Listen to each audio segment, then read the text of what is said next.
Hello again, Guardians. Mangumson here, bringing you another Destiny 2 video. And today we're going to be talking about Void 3.0, going into the next sandbox, Season 19, before Strand comes out.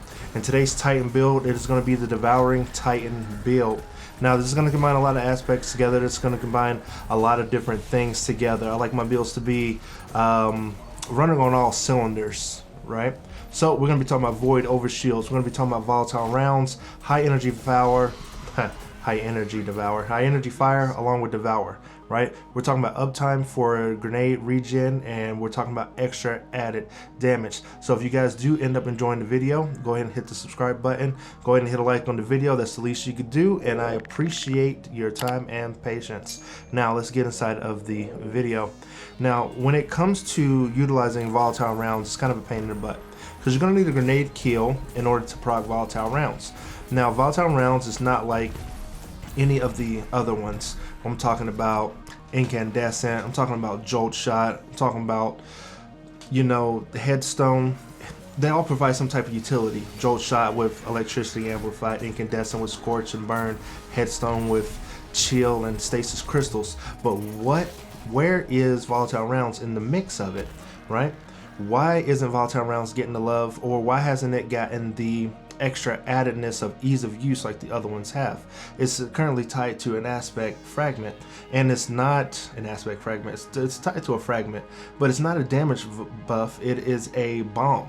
So when utilizing volatile rounds, you're gonna see that it seems you can maybe make a argument to say that it's some type of damage buff because the bomb explodes and doing extra stuff, but it isn't adding to your extra damage. Like, you're not going to get volatile rounds and then your weapon is going to get plus 20% added damage on top of whatever you're doing. It's just doing its own damage based off of the weapon used with it. So you can use volatile rounds with anything.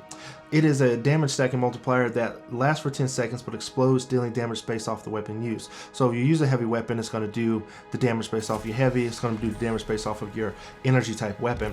So I like to use the Graviton Lance for this. For the final shot comes out and it does extra damage, does that whole void like gravital pull with the explosions, right? So an extra 15% regen for your magnetic grenade when you use the Devourer with this. So Devourer and volatile rounds are like peanut butter and jelly. They go hand in hand, because you're going to need your grenade back to proc volatile rounds, and you're also going to want the health regen and the grenade regen along with both of those. So combine that with high energy fire, and PvE is going to grant you a plus 20% damage bonus, right? So it stacks volatile rounds, and a plus 15% extra damage in PvP, right? That doesn't stack with any other type of damage bonus. So you'll go high energy fire, and then a step above that will be like Well of Radiance or the bubble that's going to grant you weapons of light.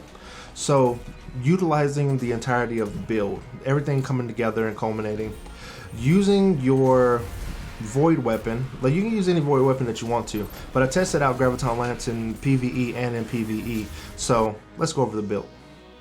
So the build itself, right, is what you came here to see, right?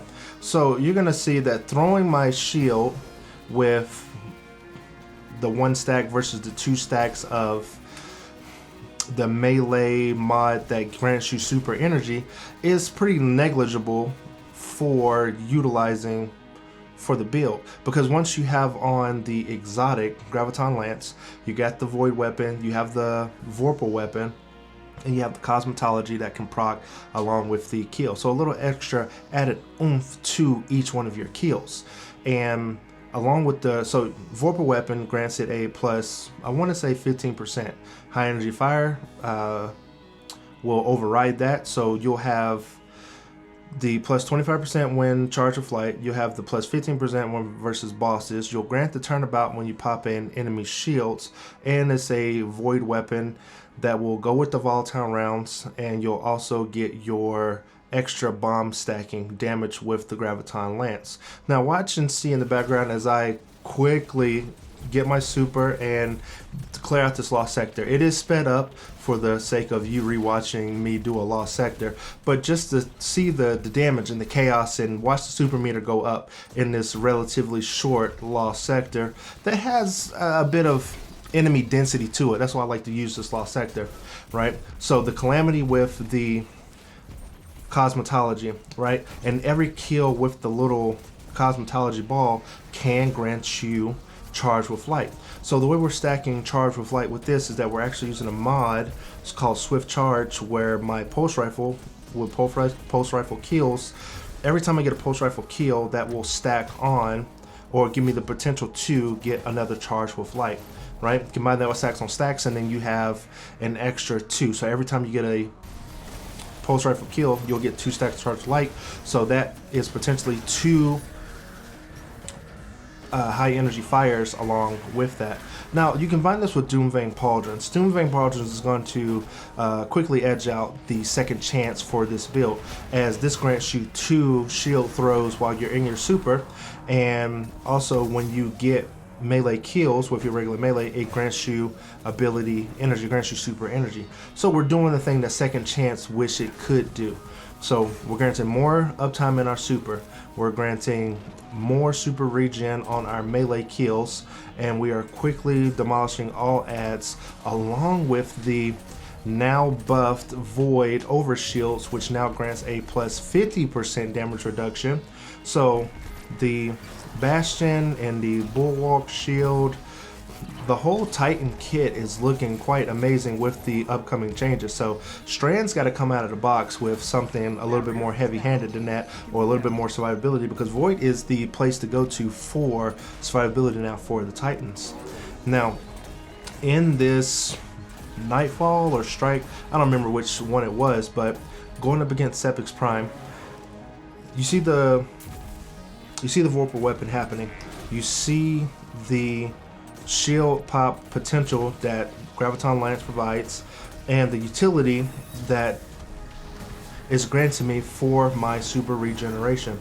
Now, having fun in PvE with this build is all fine and dandy, but at the end of this clip there is also PvP gameplay, so you can go ahead and watch that if you want to. You can see how it is in PvP, and just like any other YouTuber, I highlighted some of the best moments in there, and so you can really get a good feel for if the Graviton Lance is a weapon for you. Yesteryear wasn't the pick for me for this, if that's what you were thinking, with the Desperado and all the buffs and stuff like that. So I can't get behind Yesteryear. There's something that just doesn't feel right about it as a Void Pulse versus the Graviton Lance, and I will give up my exotic slot for that, because now we have the Taipan for the Void Linear Fusion Rifle. Now at this part of the video, this is the PvP gameplay. You can go ahead and give that a watch if you want to, but if not, I'd like to thank you guys for your time and appreciate your patience. Hit the like button, and if you do enjoy the video, if you do enjoy the content, hit the subscribe button. I really appreciate that as well. And that's enough out of me, and I will see you in the next one.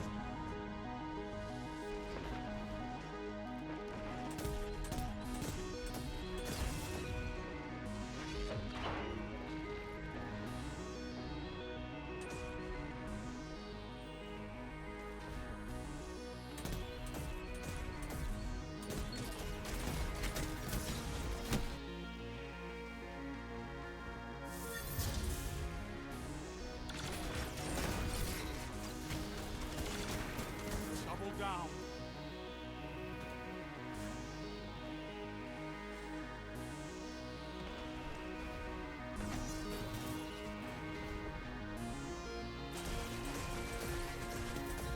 You're almost there.